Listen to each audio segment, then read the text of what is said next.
morning, my amazing readers. Well, it's Friday, the day you've all been waiting for. Today's the day where we're going to reveal our 6th annual Pinewood Page Turner selection. If you were fortunate enough to come last night with your family to our open house, you had the opportunity to learn what the book was. Yes, we revealed the book to all the families who entered Pinewood last night. They learned a lot about reading strategies, and they learned the name of our book. So, let's talk about our clues, shall we? The first clue I told you was, this author lives in Long Beach, California with her husband, 2 children, and a menagerie of pets. What does that word mean? I'm sure your teacher spoke to you about that, and that means a whole big bunch of and a variety of pets. Wow, that's a lot of authors to think about. My next clue I gave you, again, was words. I said, it is currently legal to own this domesticated animal in only 17 states, and Florida happens to be one of those states.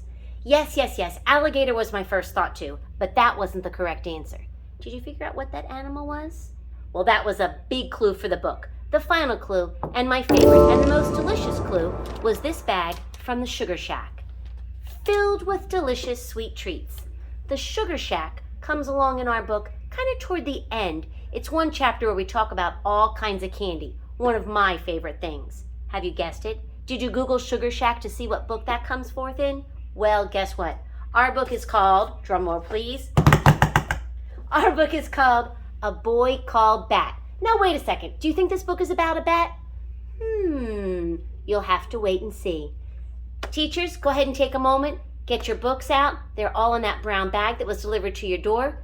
Kids should get a book, a bookmark, a long sheet, a short sheet that tells you what you're going to be reading, and a question sheet. I'll take a minute. Go ahead and get those distributed. Then we'll settle in to read the first 3 chapters.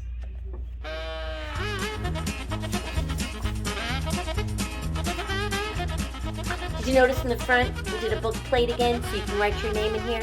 This way, in case you set your book down and somebody else picks it up, you'll know which book belongs to you.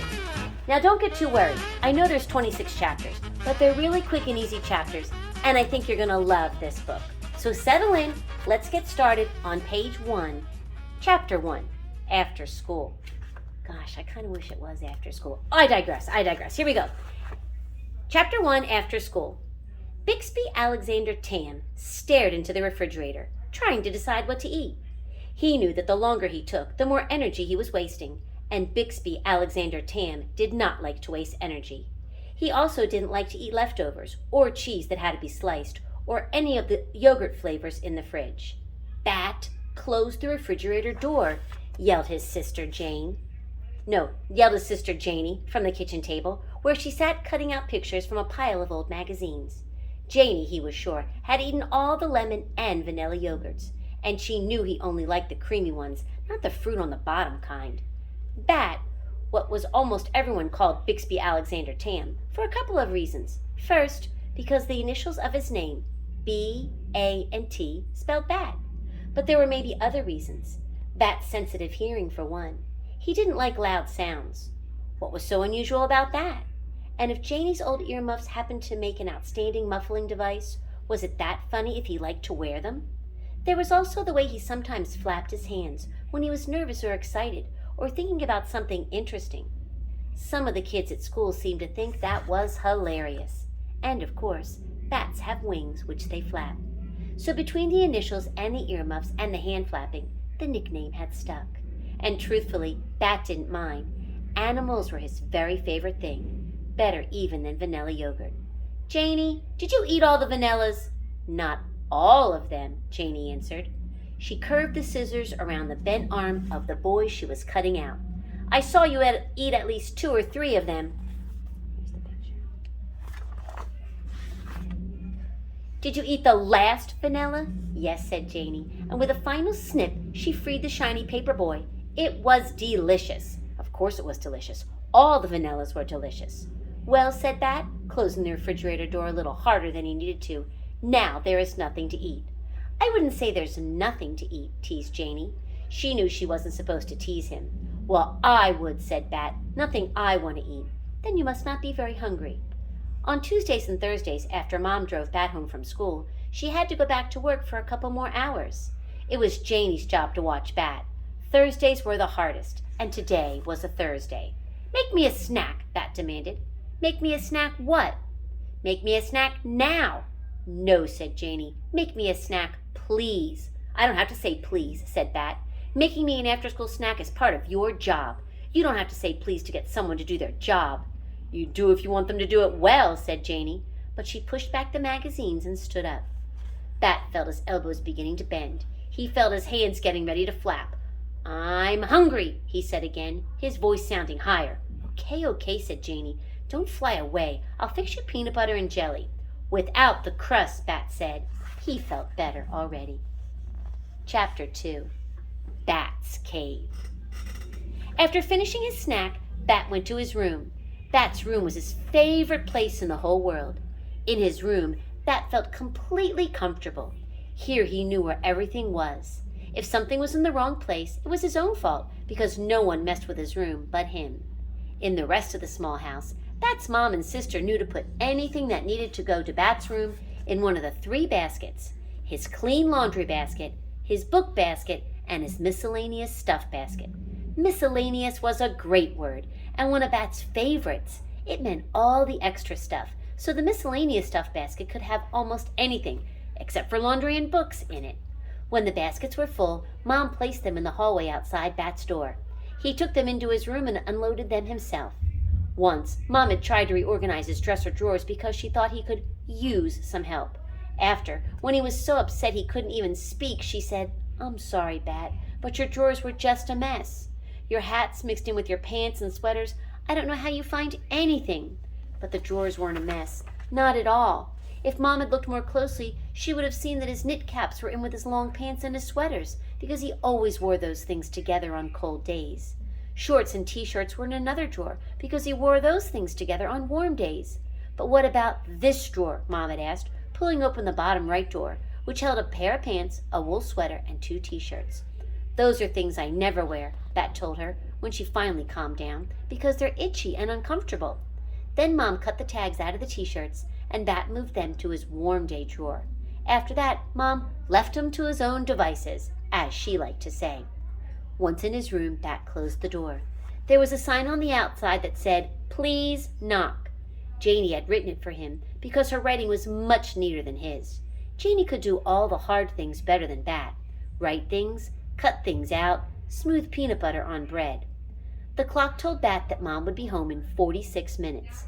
Mom was a veterinarian, which was what Bat wanted to be one day too, someday.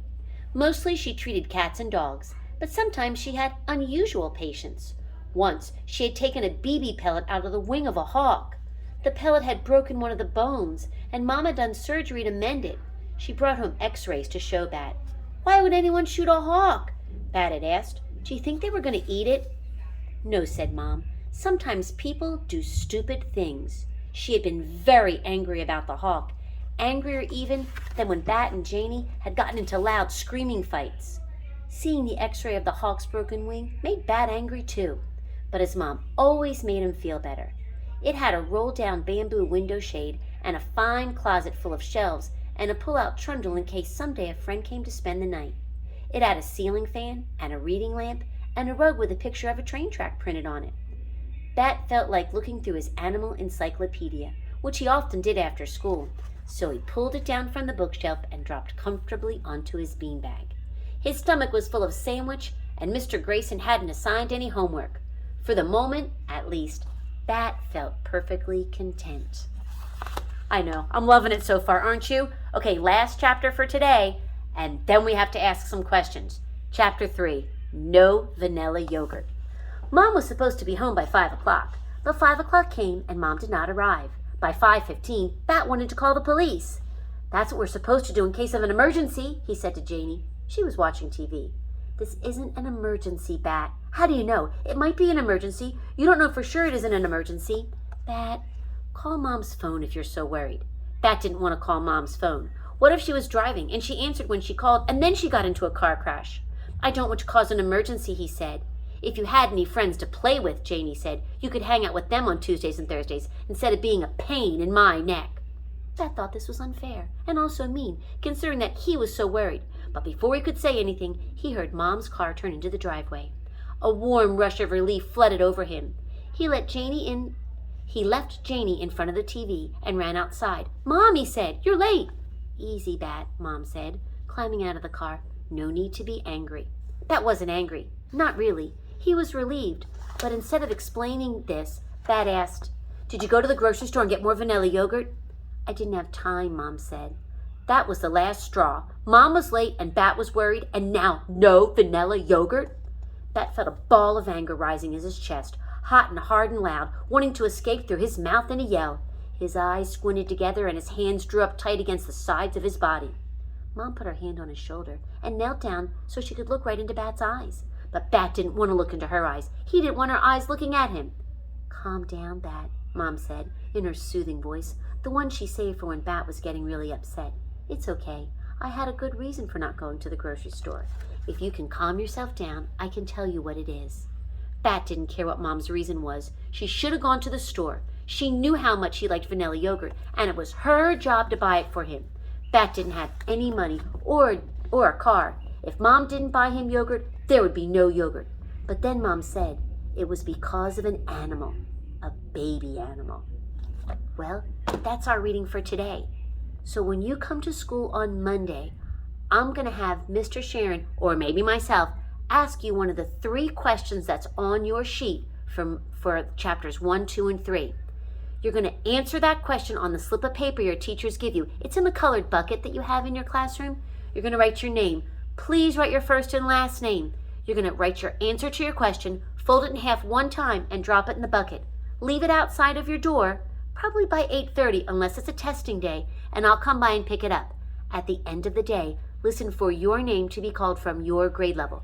One winner every day from every grade level. Then you get to come to, not the prize shack, but to the sugar shack for your prize. I have collected great prizes and some sweet treats. So I can't wait for you to be able to read the book. I can't wait for you to get as excited as I am, and I can't wait for you to answer the comprehension questions. So stay on track with our book, A Boy Called Back. See you soon.